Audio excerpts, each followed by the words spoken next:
Taste the Daily. வணக்கம் மஞ்சுளா. சுதந்திர போராட்ட வீரர் ஒண்டி வீரன் அவர்களுடைய 254வது வீர வணக்க நினைவு நாளை ஒட்டி அனைத்திந்திய அண்ணா திராவிட முன்னேற்ற கழகத்துடைய பொதுச் செயலாளரும் சட்டமன்ற எதிர்க்கட்சி தலைவரும் முன்னாள் முதலமைச்சருமான புரட்சி தமிழர் எடப்பாடி கே பழனிசாமி அவர்கள் ஒண்டி வீரனுடைய திருவுருவப் படத்திற்கு மலர் தூவி மரியாதை செலுத்தி வருகிறார். அந்த காட்சிகளை நாம் பார்த்துக் கொண்டிருக்கிறோம்.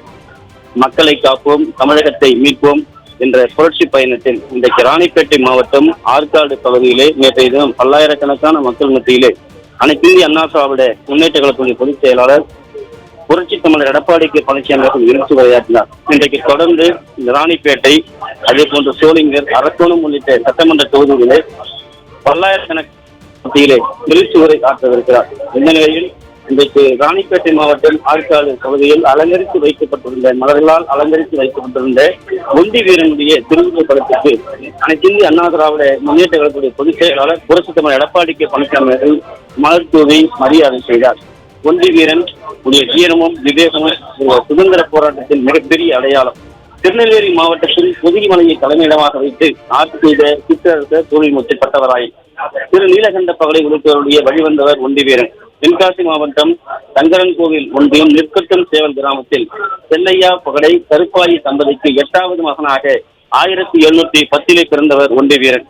இவருடைய தந்தை இந்த ஊருடைய ஆட்சியை பிரபலமாக மக்களுடைய சேவையாக செய்தவர். ஒண்டி வீரனுக்கு பெற்றோரிட்ட பெயர் முத்து வீரன்.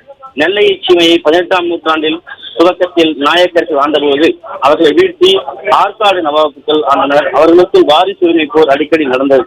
இதை சாதகமாக்கி 1755 முதல் கிழக்கிழமை கம்பெனி சித்திரசிலும் வரி வசூல் இறக்கியது. இந்த வரி வசூல் இறங்கியதால் மக்கள் மிகப்பெரிய அளவில் சிரமப்பட்டார். இந்த காலகட்டத்திலே ஒண்டி வீரன் கூலித்தேவனுடைய படைப்பிரிவில் தளபதியாக இருந்தார். கூலித்தேவன் வரி செலுத்தாமல் எதிர்த்து துணிந்து போரிட்டார். இந்த நிலையிலே நவாபுகளுடைய வரி வசூல் அதிகாரிகளுடைய ஒண்டி வீரன் குடும்ப சொத்துக்களை சூட்டு செய்து பறித்தனர்.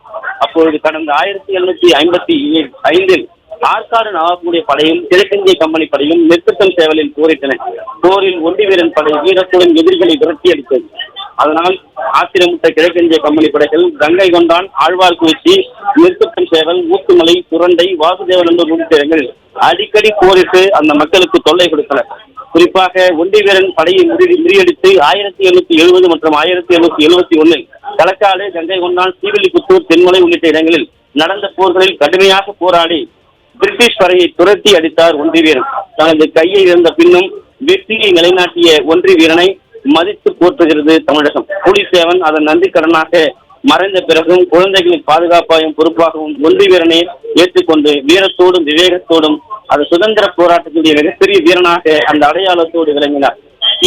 சுதந்திர தீயை மூட்டிய ஒண்டி வீரன் தனது 61 வயதில் 1771 ஆகஸ்ட் 20 மறைந்தார். அவருடைய நினைவை போற்றும் மரமாக ஒவ்வொரு ஆண்டும் அனைத்திந்திய அண்ணா திராவிட முன்னேற்ற கழகத்தின் சார்பிலே அனைத்திந்திய அண்ணா திராவிட முன்னேற்ற கழகத்துடைய பொதுச் செயலாளரும் முன்னாள் முதலமைச்சரும் சட்டமன்ற எதிர்க்கட்சி தலைவருமான புரட்சி தமிழர் எடப்பாடி கே பழனிசாமி அவர்கள் மலர் தூவி மரியாதை செலுத்தினார். குறிப்பாக இந்த வீர வணக்க மரியாதை செலுத்தும் நிகழ்ச்சியிலே ராணிப்பேட்டை மேற்கு மாவட்ட கழக செயலாளர் SM சுகுமார் ஏற்பாட்டிலே அனைத்திந்திய அண்ணா திராவிட முன்னேற்ற கழகக்கூடிய முன்னாள் அமைச்சர்கள், ராணிப்பேட்டை மாவட்ட கழக பொறுப்பாளர் முன்னாள் அமைச்சர் சேவூர் ராமச்சந்திரன், முன்னாள் அமைச்சர் கழக அமைப்பு செயலாளர் வேலூர் மாநகர் மாவட்ட பொறுப்பாளர் முத்து சுப்பிரமணியன், அதே போன்று முன்னாள் நாடாளுமன்ற உறுப்பினர் கழக அமைப்பு செயலாளர் திருத்தணி கோவரி, ராணிப்பேட்டை கிழக்கு மாவட்ட கழக செயலாளர் சட்டமன்ற துணைக் பொருளாளர் அரக்கோணம் ரவி உள்ளிட்ட ஏராளமானோர் இந்த நிகழ்ச்சியில் பங்கேற்பது குறிப்பிடத்தக்கது. மஞ்சுளா.